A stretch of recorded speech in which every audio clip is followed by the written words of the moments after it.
Hop. Demek tengleme sistemasini besh usullari ikkita edi.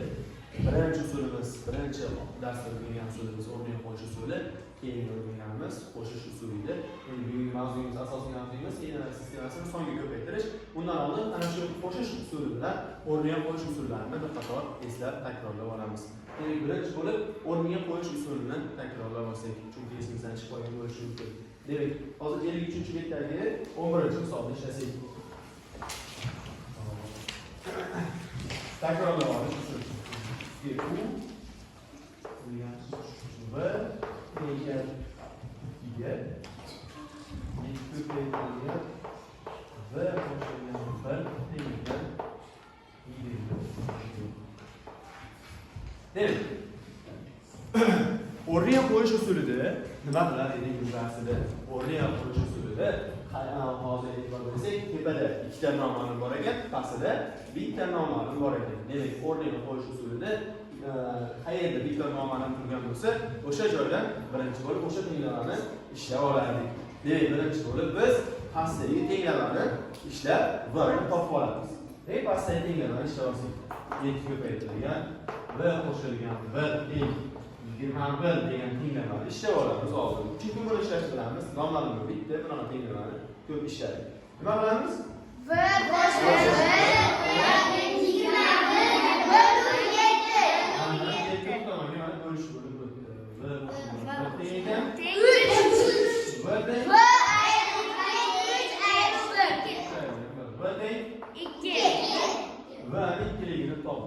endi usulimizni nomi o'rniga qo'yish usuli ekan.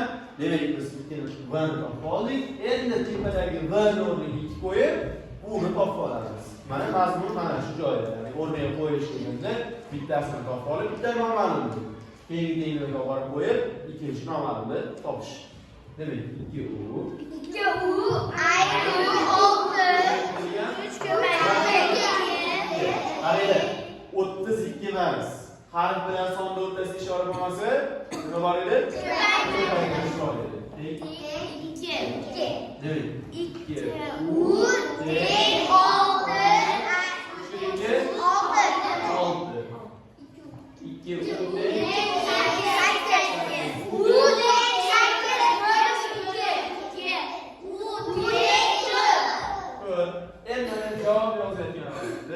Birinchi bo'lib qaysini yozamiz. Birinchi qaysi harf esa alfabetik tartibda. 2 yozar ekanmiz. Demak, o'rganib qo'yish usulini eslab oldik. Endi keyingi o'rgangan usulimiz qo'shish usuli.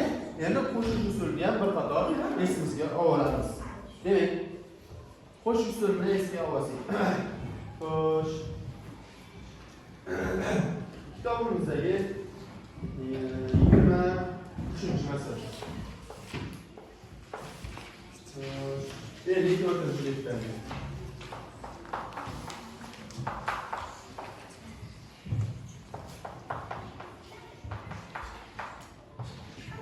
Endi qo'shish usulini qoidasi.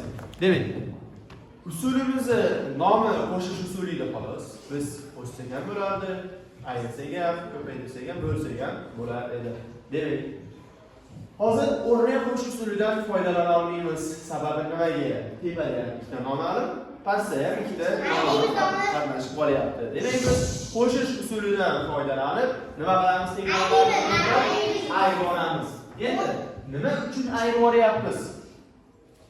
Nima uchun ayirib olyapmiz? Ayirib olganimizda nima bo'ladi? Javoblar chiqadi. Yo'q, ayirib olganimizdan keyin bitta noma'lumni tenglama hosil bo'lib qoladi, ikkinchi noma'lum yo'q bo'lib ketadi. Nolga aylanib ketadi. Demak, ayirib olsak.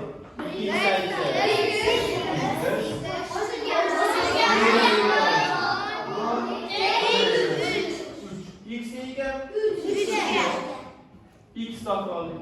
Endi nimadan foydalanamiz? Endi o'rniga qo'yishdan foydalanamiz. X topib oldik. Qayerga qo'yamiz?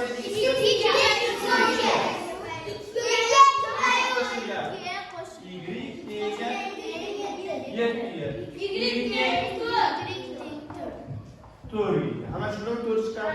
Xo'p, demak demek javob yozayotgan vaqtimizda birinchi bo'lim 3 keyin 4 yozamiz.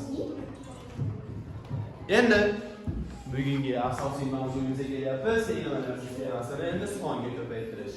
Endi hozir bemalol ayirib borayotganimiz sababi yo'qotmoqchi bo'lgan harfimiz, misol uchun y ni yo'qotmoqchimiz. Yo'qotmoqchi bo'lgan harfimizni oldida turgan sonlar bir xil. Mana ikkalasini ham oldida hech qanaqa son yo'q hozir. To'g'rimi? Xo'p, endi ikkalasini ham oldida turgan sonlar endi har xil bo'lib qolsa, bundan nima qilamiz? Misol uchun kitobimizdagi 28-misolni ishlaylik. Demak, x qo'shilgan 3y teng 11. X qo'shilgan y teng 5. Demak, mana shu tenglamalar sistemasini ishlashimiz kerak bo'lsin.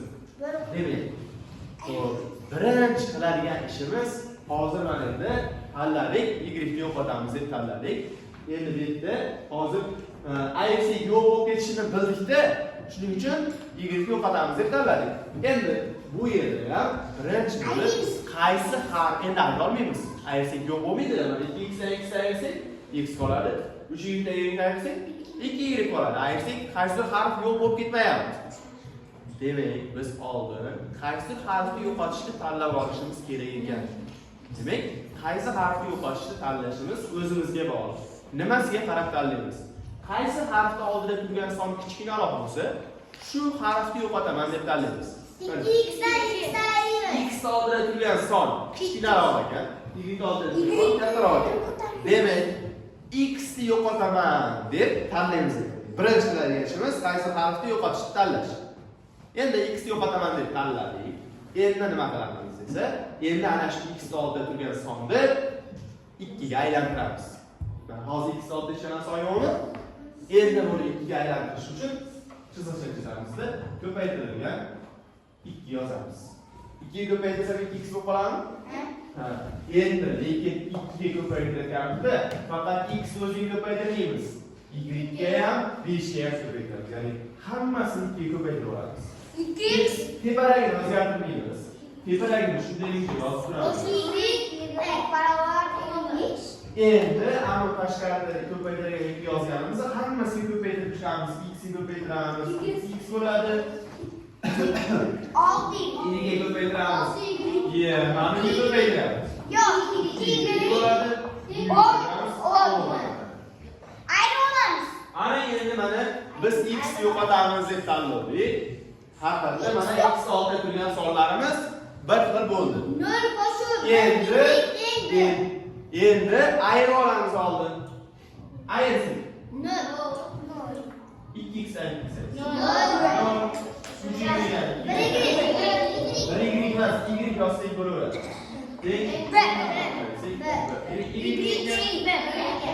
Mana y ni topib oldik.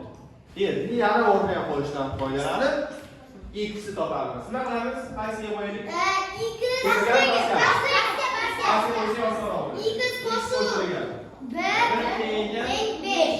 X barobar 5 x senga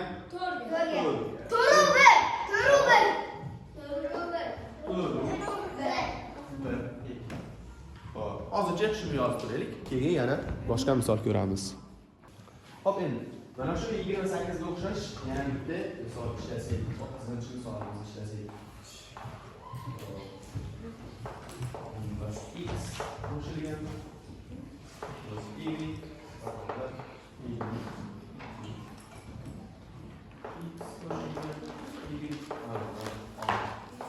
endi har doim x yo'qotish kerak degan gap yo'q. Nima qilyapmiz? O'zi nima uchun x yo'qotyapmiz? Chunki x oldida turgan son y oldida turgan sondan kichkina edi. Shuning uchun x yo'qotdik. Endi hozir qaysi harfni yo'qotishni tanlashimiz son oldida turgan songa bog'liq ekan. Qaysi harfni yo'qotamiz endi?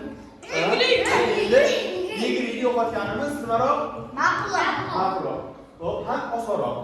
Javob ham osonroq chiqadi. Demak, y ni yo'qotishimiz uchun y ni oldida turgan sonlarni bir xil qilishimiz kerak. Mana y ni oldida 4 turibdi ekan. 4 ko'paytiramiz. Aslida 4 ni ko'paytirib olsak, hammasini oldida to'rt paydo bo'lib qoladi, bir xil bo'ladi tepalagi bilan. Demak, to'rtga ko'paytirib olamiz ekan hozir. 10 x qo'shilgan 4 y 4x qo'shilgan 4 ko'paytirishsa 4x qo'shilgan 4y barobar 24. 24. Ha, mana shu ko'paytirish esa chiqib qolmasin. Hammasiga ko'paytirish kerak. Bo'lmasa xato bo'lib qoladi misolimiz javob. Ana endi nima qilamiz? Ana endi o'zimizni oldingi ishlaganinimizga qo'sh usuldagi o'xshab qoldi. Endi bemalol ayvoramiz. Ayvorsa shunday y bo'lib ketadi.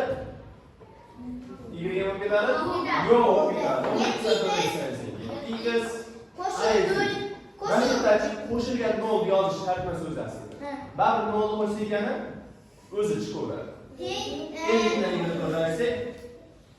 28. 28. 28 bo'lib ketdi. 28. Nomlar X ekan. Mana x topib oldik. Endi nima qilamiz? Qanday topamiz?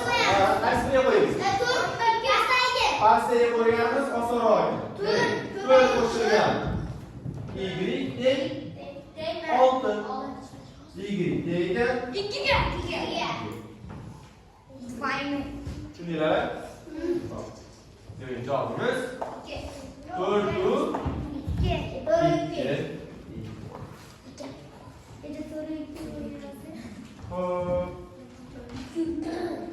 Mana shungacha yozib olsanglar bo'ldi.